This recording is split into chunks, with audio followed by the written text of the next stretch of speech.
Hello. Uh, Good evening or good middle of the night or whatever. I just figured I'd get on here and do a quick video um, because I have something that's really on my heart. It just I kept thinking about it and it's like on my brain. So what I'm gonna do is just get on into it right away. Um, Alcoholism, drug usage, drug addiction, um, transition, family, uh, HRT, male to female, all these things. Uh, here's the correlation between them all. Um,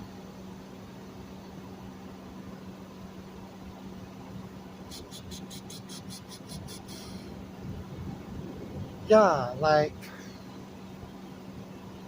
I don't even know where to begin. Well, my message is that if you're watching this and you are either about to go through a transition, I'm close to the airport, so there's planes. See, there's one. Woo! That's that atrociously loud sound in the background.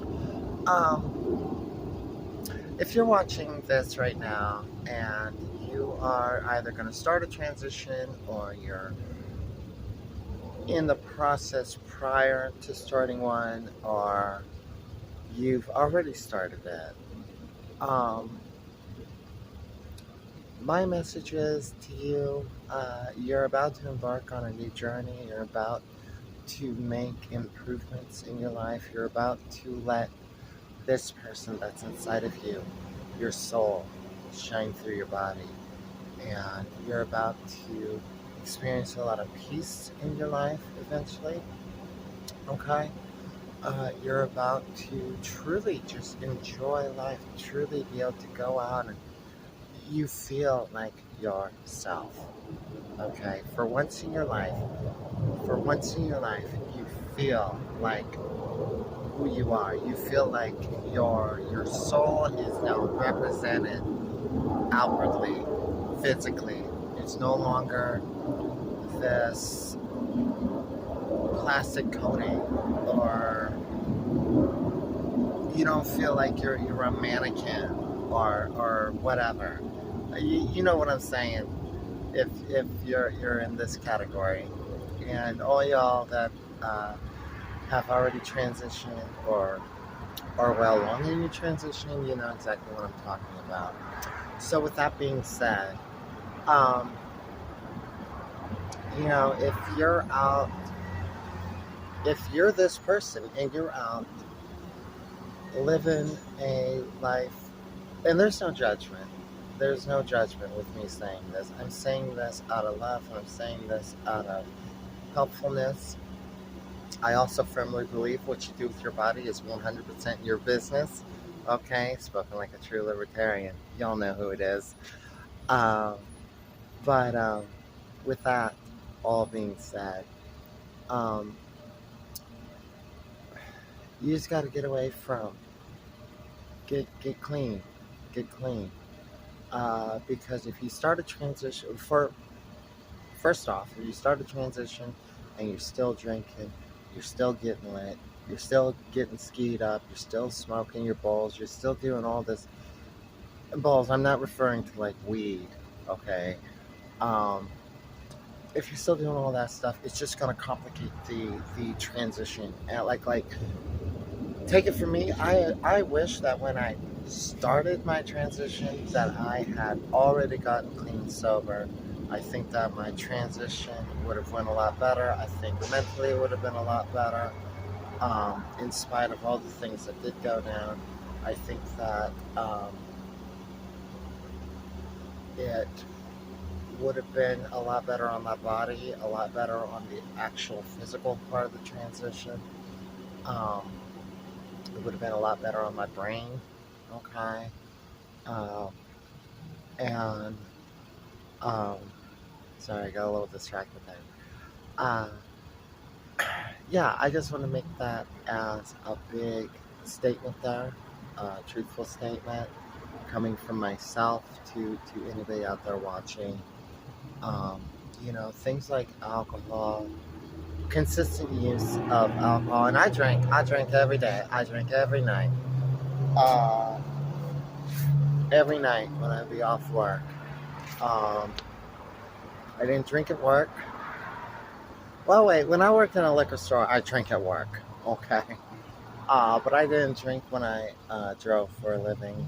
I mentioned in previous videos that um, I used to drive a taxi at this one taxi company. I drove there for 6 years.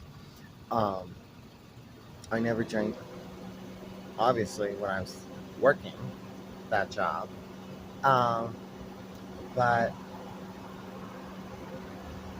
after that, I ended up working because I mentioned that I had lost my job. I had worked at a liquor store, of all places. Great place. Good job, Sophia. Go choose the worst possible place, environment to be working at. And I wasn't the only one who was always liquored up at the job. The majority of us were. Um, but with that being said,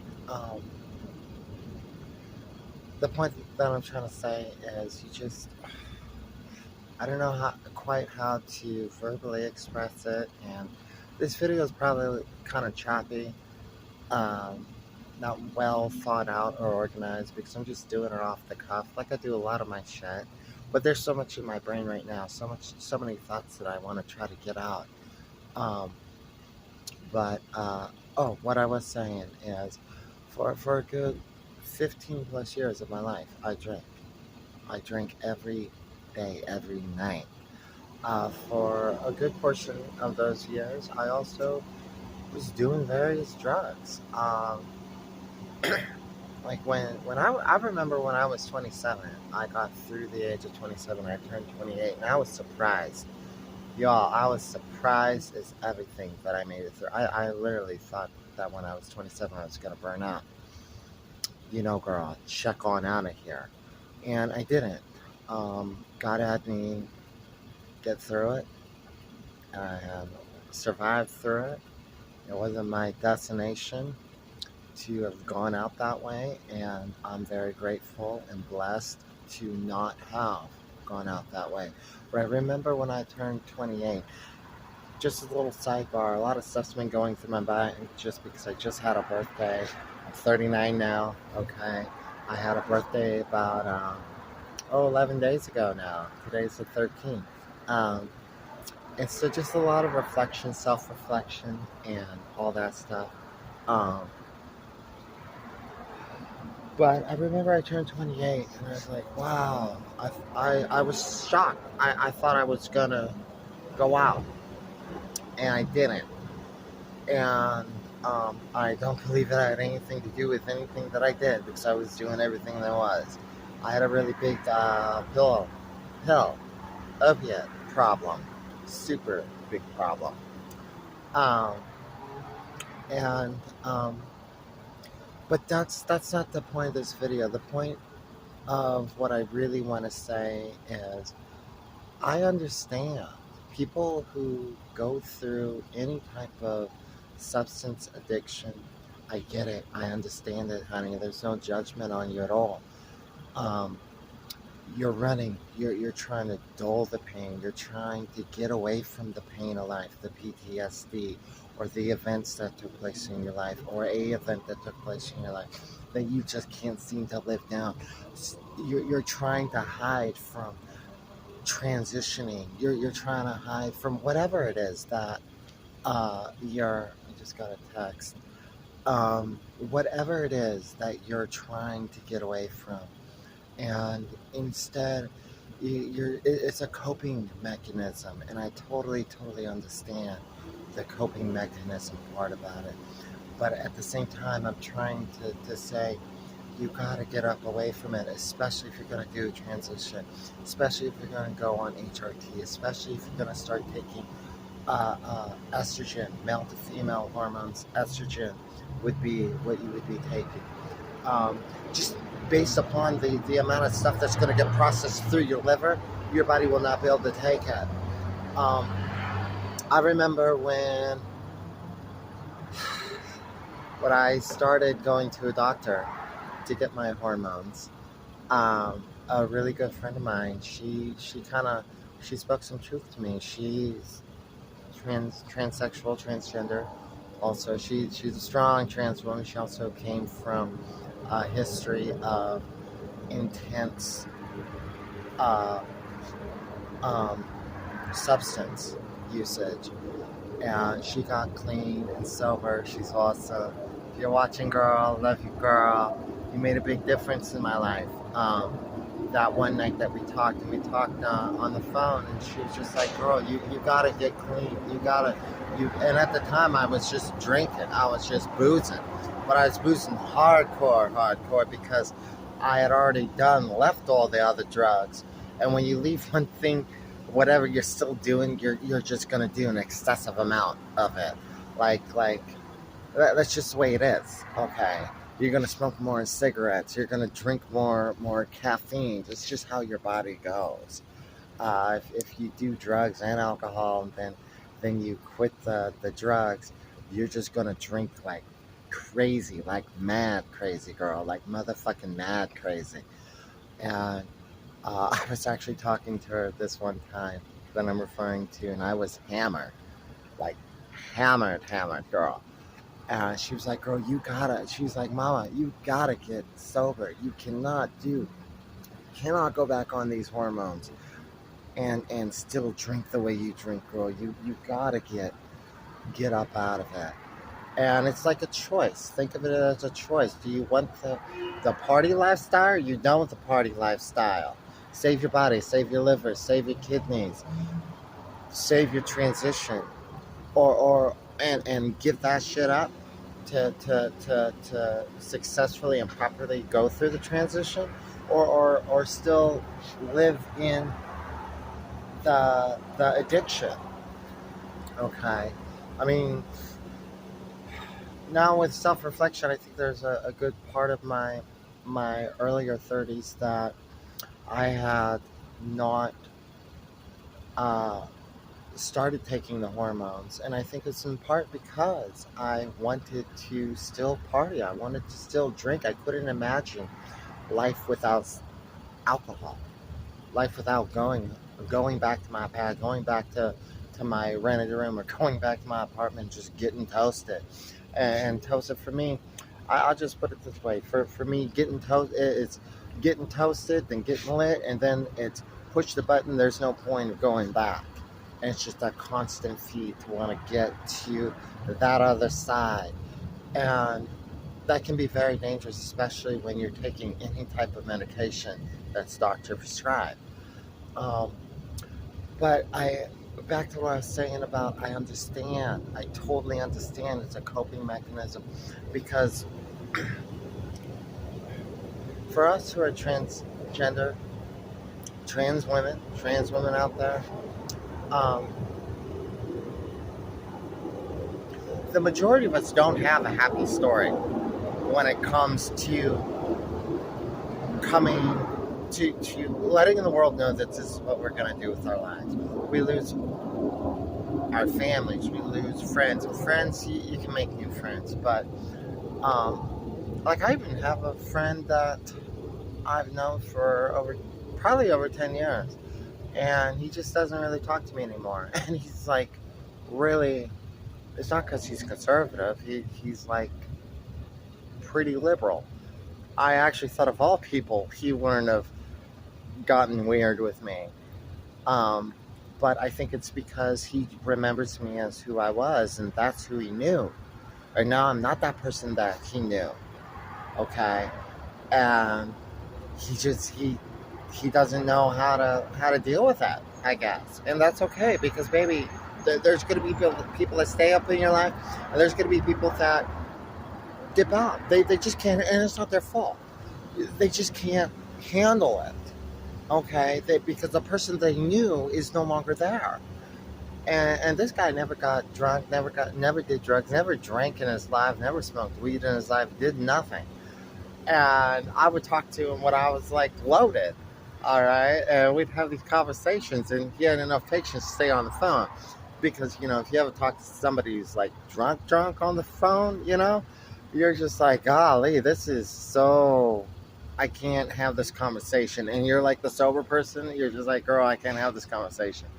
But he could get with me. But at the same time, I think he's just gotten. I'm just a different person. I left the old person. I left all the really bad qualities of the old person. And I mean, man, damn it, I'm not really even exactly sure what I'm trying to say here. I'm probably going to rewatch this video and rethink where I want to go with it and the direction. Um, I just want to say that you were loved. Okay, try to keep away from that lifestyle. It ain't worth it. Take it from me. I mean, or take it from anybody. Don't listen to me. Shit, y'all, don't listen to a damn thing Sophia be saying. All right, I'm not the smartest person in the world. I got some life experience though, and I understand going through transition. I understand, you know, the hardness, the shit of having to go through losing a lot of your family members. I mean, hell, there's nephews of mine. I haven't talked to some of these nephews. Shit, I don't even know. The last several years. All right, and I love them all. And I just hope and pray that someday we'll all just come back around, and it's cool. It's cool. If things stay the same, they stay the same. But if there comes another day where we're bumping it together, we're kicking it, then we're just gonna pick up where we left off. You know what I mean? Um, I ain't gonna hold no grudges or no, you know. I don't do that kind of game. I don't do that bullshit. I mean, if somebody's legitimate and they're just like, listen, Sophia, I was done, fucked up with some shit, blah blah blah blah. Oh, I'm like, we cool. Let's kick it, let's rock it. But I only brought that up, and I don't talk about my family.